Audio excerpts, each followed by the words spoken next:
This is going to sound like a really hot take, but I'm going to bet that a lot of you are going to agree with me by the end of this video. The best thing for the Palestinian people is not for them to just be left alone to rebuild on their own in peace.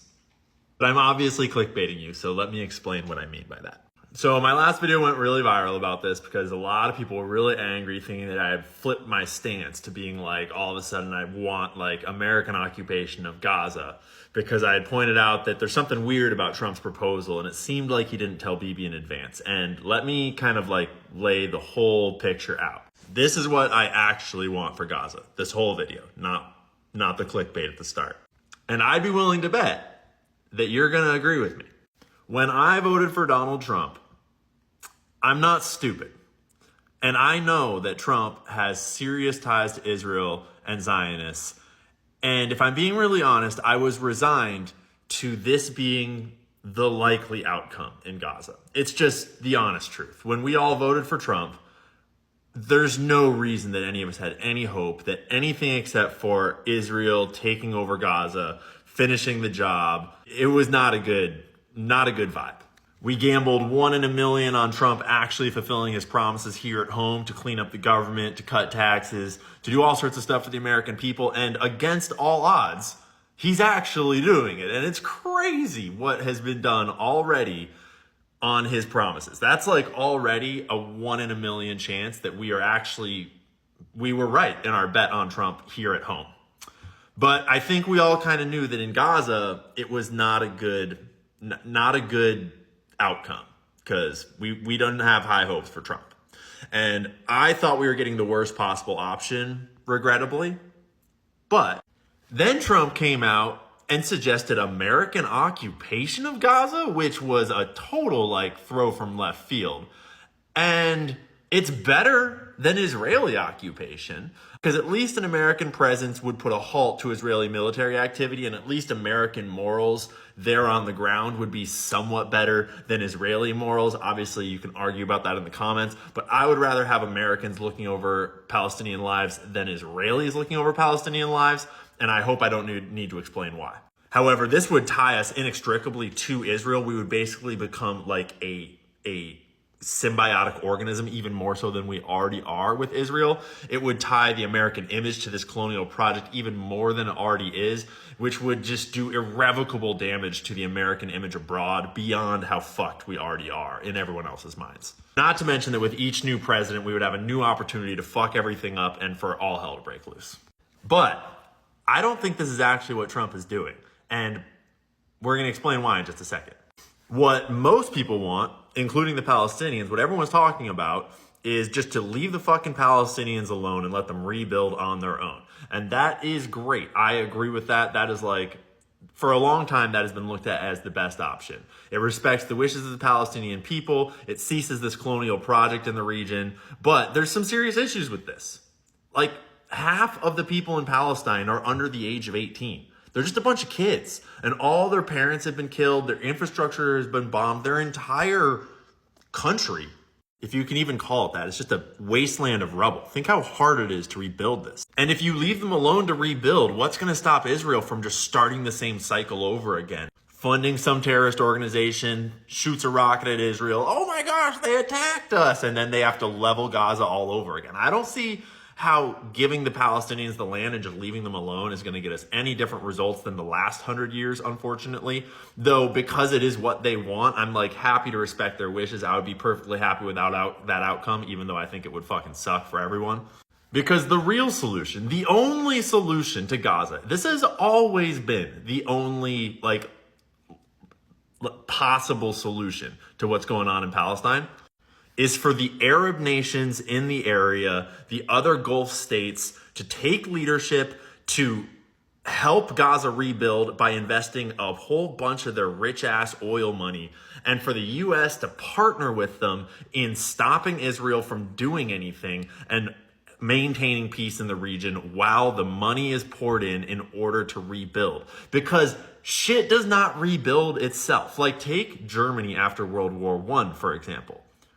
It's kind of a hot take, But Germany didn't rebuild itself after World War I. The German miracle that transformed a obliterated Weimar Republic into the German war machine, the Nazi war machine, all that money was from American and European industrialists like Henry Ford, like Fritz Thyssen.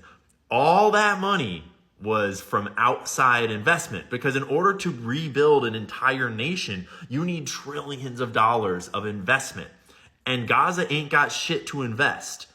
But these boys do.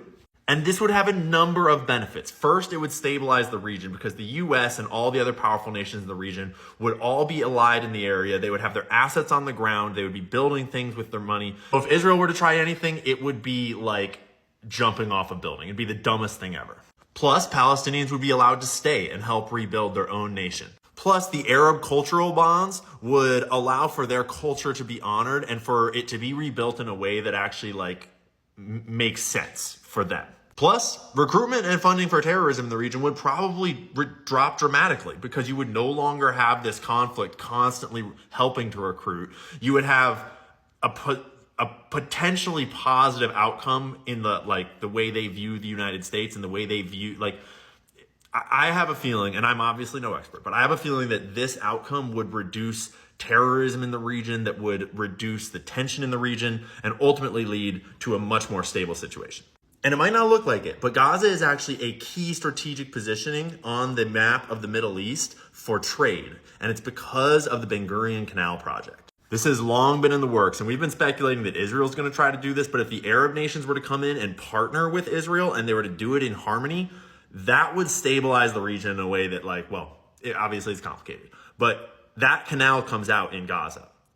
And that canal would become a key strategic part of the IMEC corridor, which is transporting all the Gulf oil and products, as well as India, all over to Europe. This is everything comes down to trade. We never talk about trade because we're just regular peasants, but everything is about global trade. And we're talking trillions of dollars of goods that could be flowing up and across this corridor. And obviously, it's all these oil-rich Arab nations that need to take the lead in helping Gaza to rebuild and helping to partner and create peace with Israel rather than just continuing this feud. Look at how high Israel's GDP per capita is compared to Saudi Arabia and the United Arab Emirates. I wonder what that number would be without all the US foreign aid. I mean, just look, right now, everyone's making money off of oil.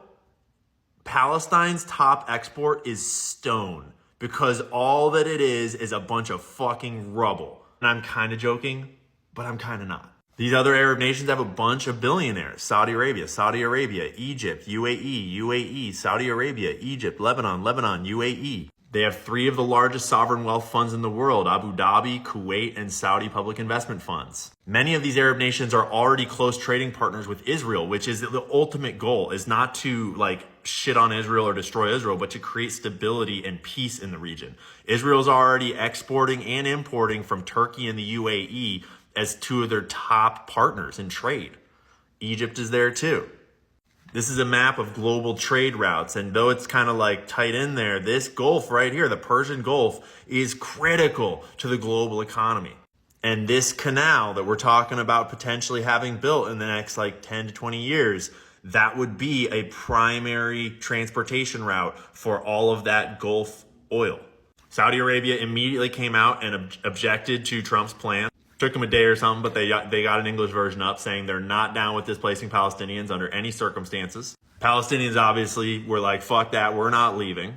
And Egypt came out and backed that. We're not supporting any plan where Palestinians get ethnically cleansed.